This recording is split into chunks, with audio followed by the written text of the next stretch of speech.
कि वह ईश्वर सब जगह है, लेकिन दिखाई क्यों नहीं देते।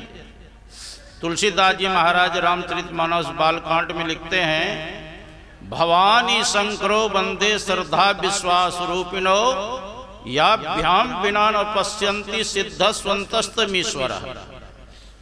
कहते हैं भगवान शंकर विश्वास के स्वरूप है, माँ पार्वती श्रद्धा के स्वरूप है।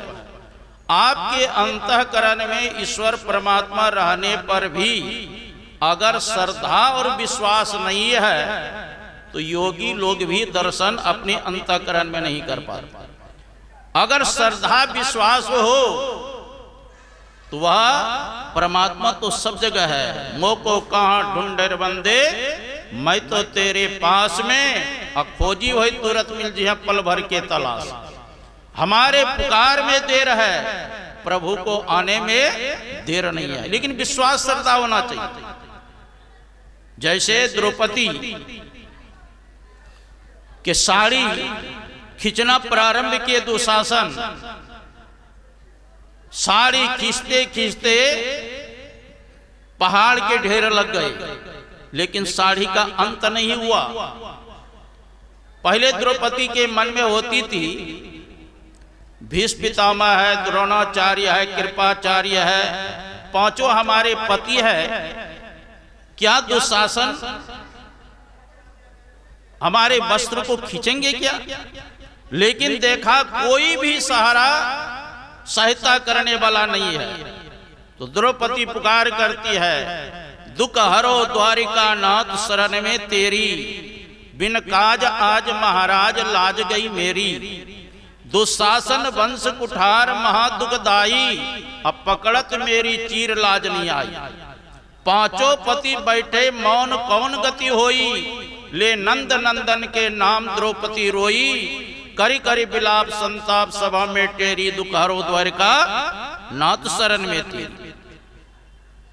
कवि ने लिखा, साड़ी बीच नारी है कि नारी ही की साड़ी है कि साड़ी ही की नारी है। अर्थात द्रौपदी से साड़ी बनी हुई थी कि साड़ी से द्रौपदी बनी हुई थी। साड़ी का अंत नहीं हुआ, दुशासन मूर्छित होके गिर गए, लेकिन साड़ी का अंत नहीं हुआ, उसकी लज्जा बच गई। युधिष्ठिर जी महाराज राजगद्दी पर बैठ गए, तब एक दिन द्रौपदी भगवान कृष्ण से उल्हाना देती है, का केशव प्रभु आपने मेरी लज्जा तो अवश्य बचाई, लेकिन साड़ी की फज्जती हो गई तब आपने लज्जा बचाई। तो भगवान कृष्ण ने पूछा, इसमें किसकी गलती है। द्रौपदी कहती है, सारा के सारा गलती आपकी है। जब दुशासन ने साड़ी खींचना प्रारंभ किया और मैंने आपको पुकार की तो शीघ्र आ जाना चाहिए, विलंब क्यों किया।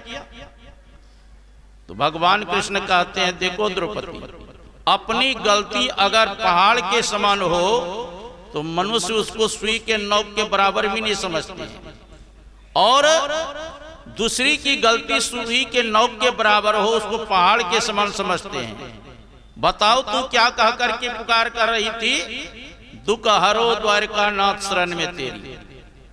तो दिल्ली से हमको द्वारकापुरी जाना पड़ा, और द्वारकापुरी से दिल्ली आने में लेट लगेगा कि नहीं लगेगा। जब तूने कहा हृदय से मेरे हृदय में विराजमान हो रक्षा करो, तो मोको कहाँ ढूंढे बंदे, मैं तो तेरे पास में, और खोजी वही तुरंत मिल जाए पल भर की तलाश। जिस मंत्र के हम आप जप करते हैं उस मंत्र में ही इष्ट व्यापक है, कहीं से आना जाना पड़ेगा क्या। वो तो समान रूप से व्यापक है। गुरु महाराज कहते सब में व्यापक, सबते न्यारा, सब घट एक ही राम हो राम। कैसे, मेहंदी में लाली, घी दूध में, अब फूल में बास समान हो राम राम। जैसे मेहंदी में लाली छिपी हुई है और दूध में घृत छिपा हुआ, शास्त्र में दिया है, तिलेषु तैलम ददनहि व सर्पी रापा स्वतः स्वर्णेषु चाग्नि एवं आत्मा आत्मने गृहतेषु। क्या कहते, जैसे तिल में तेल छिपा हुआ है, दही में घृत छिपा हुआ है, काष्ठ में अग्नि छिपी हुई है, जैसे स्रोत्र में जल छिपा हुआ है का उसी प्रकार वह परमपिता परमात्मा पूरे विश्व ब्रह्मांड में छिपी हुई। संत कबीर साहब 4 राम की चर्चा की। एक राम दशरथ घर डोले, एक राम सब घट घट में बोले, एक राम का सकल पसारा, एक राम है सब ते न्यारा। प्रश्न क्या गया, कौन राम दशरथ घर डोले, कौन राम सब घट घट में बोले, कौन राम का सकल पसारा, कौन राम है सब ते न्यारा। तो संत कबीर साहब कहते हैं सगुण राम दशरथ घर डोले, जीव राम सब घट घट में बोले, निर्गुण राम का सकल पसारा, ब्रह्म राम है सब ते न्यारा। देखो जी, जिनको आत्मज्ञान हो जाता है वह सगुण राम में भी ब्रह्म का दर्शन करते हैं, जीव राम के अंदर भी ब्रह्म का दर्शन करते हैं, निर्गुण राम के अंदर भी ब्रह्म का दर्शन करते हैं। ब्रह्म तो ब्रह्म है, उपनिषद में है ब्रह्म वेद अमृतम प्रस्ताद ब्रह्म पश्चात दक्षिण तश्चोत्तरेण अधश्चोर्ध्वं च प्रसृतम ब्रह्म वेदम विश्वविदम वरिष्ठम। वह अमृतमय ब्रह्म ही आगे है, वह अमृतमय ब्रह्म ही पीछे है, वह अमृतमय ब्रह्म ही दाएं है, वह अमृतमय ब्रह्म ही बाएं है, वो अमृतमय ब्रह्म अंदर भी है और बाहर भी है। तो सब जगह है तो दिखाई क्यों नहीं देता है। तो तुलसीदास जी महाराज लिखते हैं हाय नेरे सूझत नहीं लियानत ऐसो जिंद, तुलसी या संसार में भयो मोतिया भी। हाय नेरे, वो परमात्मा सबसे नजदीक में है।